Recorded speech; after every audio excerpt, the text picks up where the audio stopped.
I'd like at this time to introduce Phil Alonso, Executive Director of Interfaith Food Ministry. Hi, Phil. Hello, Mr. Chair, Supervisors, and thank you, Kimberly and Ariel and the County Executive's Office for this grant opportunity. My name is Phil Alonso, Executive Director, Interfaith Food Ministry. Our mission is to feed the hungry and reduce food insecurity. These local provided grants are crucial to our success.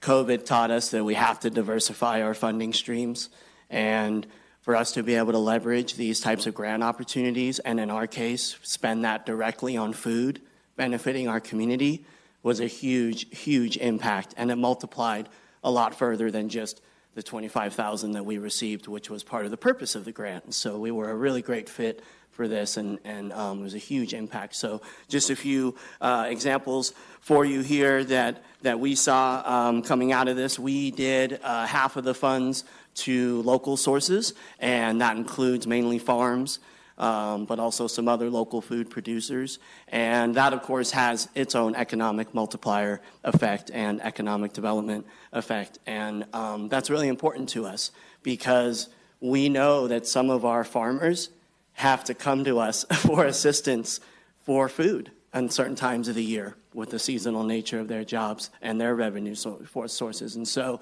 it's just really important for us to be able to support them. And then the non-perishable foods, that's where we have our buying power.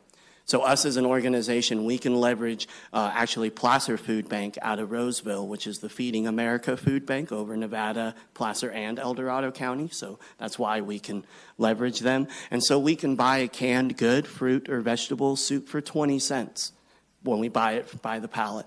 And we also leverage, of course, a lot of local food donations. The Food Bank of Nevada County, we don't have to pay for the food that they give us, so that's great. And then many of our local farms and growers also donate to us. And so the need in our community, I think everyone is quite aware over the last 2 years, has grown. But we're really on the front lines. We're sort of a good litmus test for what's happening, because in 2020, our numbers shot straight up just like we saw around the country. 2021, it sort of went down a little bit with a lot of the extra benefits that people were getting and so forth. 2022, we're right back up, and it hasn't stopped. The whole year has been continually increasing month after month, the number of people that we're seeing and that we're trying to feed. And so we can't do that without this type of funding. We can't do that without our amazing volunteers that this community provides. And so, you know, it's just, one stat I wanted to give you. A full 50% increase from 2021 is what we saw to 2022 as far as number of families and number of people coming through to get our free supplemental food. And let's see, one last couple things. Here, I get to hear amazing stories of resilience from our clients. I hear quotes like, having a full refrigerator and a food cabinet makes me feel like a better mom. I've heard that from people. I've heard things like, we have 2 working parents in our household, and we have 3 kids in school. We still can't afford all of our monthly bills now that gas and prices and food prices and all these things that affect people's monthly bills have increased.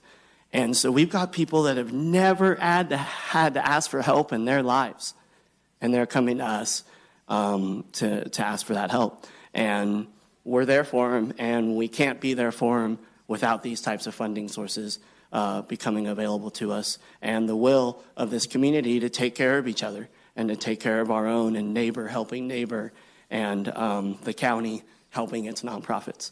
And so can't thank you all enough, and invite everyone to come down 440 Henderson Street. We're right there next to the bowling alley and the Beam Center. Distributions Monday, Wednesday, Friday, 10 to 1. Saturday now, we're open every Saturday, which is a thing we did to respond to the higher need. That started in September. So every Saturday now, 10 to 12.